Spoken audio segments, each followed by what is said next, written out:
रानी चिड़िया का घर बाढ़ में बह जाता है, इसीलिए वो अपने रहने के लिए कोई नया ठिकाना ढूंढ रही थी। वो एक ऐसी जगह पर पहुंच जाती है जिसके बारे में उसे खुद भी कुछ मालूम न था। मैं इस जंगल के बारे में कुछ भी नहीं जानती। पता नहीं इस जंगल के पक्षी कैसे होंगे। मुझे अपना नया घर बनाने के लिए किसी न किसी पक्षी की मदद तो लेनी होगी। और अचानक रानी चिड़िया की नजर सामने बने हुए एक घर पर पड़ती है। वो घर एक कौवे और कौवी का था। उड़ते हुए रानी चिड़िया उनके पास आ जाती है। कौवे और कौवी बहन, मैं इस जंगल में नई आई हूँ और यहाँ पर अपना घर बनाना चाहती हूँ। मैं जब तक अपना घर बना लूँ तब तक आप मुझे रहने के लिए अपने घर में थोड़ी जगह दे सकते हैं। अरे वाह, न जान न पहचान, तू मेरा मेहमान, ऐसे कैसे तुम्हें हम अपने घर में रख लें? हाँ, कालू जी बिल्कुल ठीक कह रहे हैं। हम ऐसे कैसे किसी अनजान पक्षी को अपने घर में रख सकते हैं। तुम तो हमें शक्ल से ही कोई चोर या भिखारन लगती हो। देखो कौवो, अगर तुमने मेरी मदद नहीं करनी तो ना करो, मगर इस तरह मेरा अपमान ना करो। मैं गरीब जरूर हूँ मगर कोई भिखारी नहीं। हम गरीब पक्षियों की भी क्या जिंदगी है, लकड़ियाँ काटो तो पेट भरो, वरना भूखे ही मरो। वो कबूतर खुद से ही बातें कर रहा था कि उड़ते हुए रानी चिड़िया उसके पास पहुंच जाती है और चिड़िया कबूतर से भी वही बात करती है जो उसने कौवों से कहा था। चिड़िया, मैं तो खुद एक बहुत गरीब पक्षी हूँ, लकड़ियाँ काट कर अपना गुजारा करता हूँ। मैं भला तुम्हारी मदद कैसे कर सकता हूँ? कबूतर भैया, मुझे आपसे और कुछ नहीं चाहिए, बस आप मुझे थोड़ी सी जगह अपने घर में दे दें जब तक मैं अपना घर बना लूं। देखो चिड़िया, अगर तुम मेरे इस घर में मेरे साथ रहना चाहती हो तो मेरी एक शर्त है। शर्त? मगर कैसी शर्त कबूतर भैया?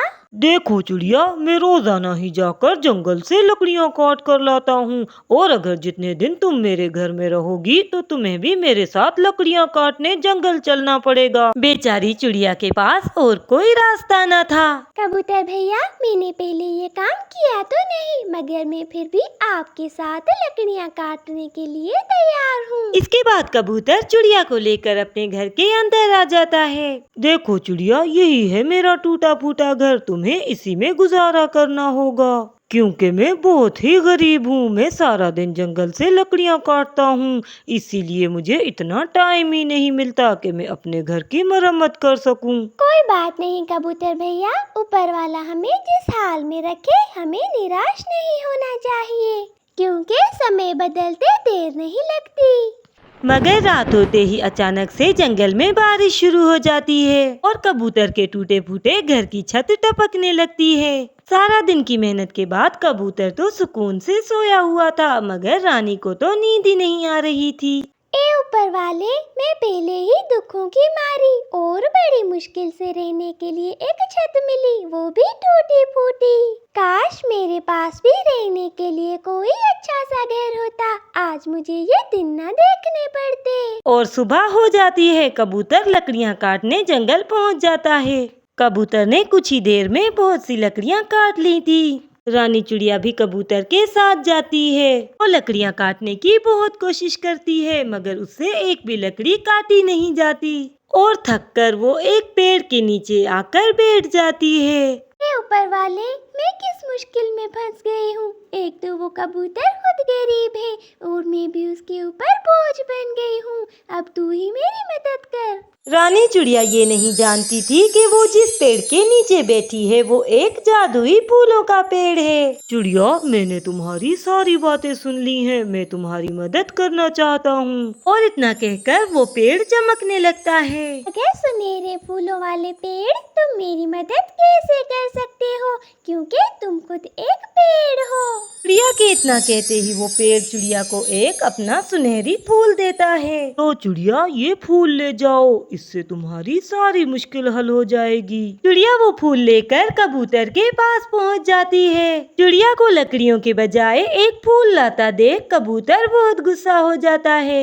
चिड़िया, ये क्या है? मैंने तो तुम्हें लकड़ियाँ लाने को कहा था, मगर तुम तो ये फूल उठा लाई। हम इस फूल का क्या करेंगे? बस कबूतर भैया, आप आप इस फूल का चमत्कार देखें। आप ऐसा समझे कि हमारे दुखी दिन खत्म, अब आपको लकड़ियाँ काटने की कोई जरूरत नहीं है।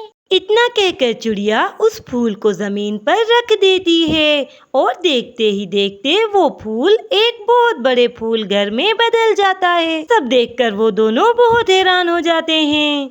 उस फूल घर के अंदर बहुत से फल और खाने पीने की बहुत सी चीजें मौजूद थीं। रानी, ये तो चमत्कार हो गया, मुझे तो विश्वास ही नहीं हो रहा। कबूतर भैया, मैंने आपसे कहा था कि कभी भी किसी का वक्त एक सा नहीं रहता। आज के बाद हम दोनों भाई बहन बनकर इसी घर में रहेंगे। अरे दोस्तों, कहानी पसंद आए तो वीडियो को लाइक करें और हमारे चैनल प्यारी टूनी चिड़िया को सब्सक्राइब करें। आपका धन्यवाद।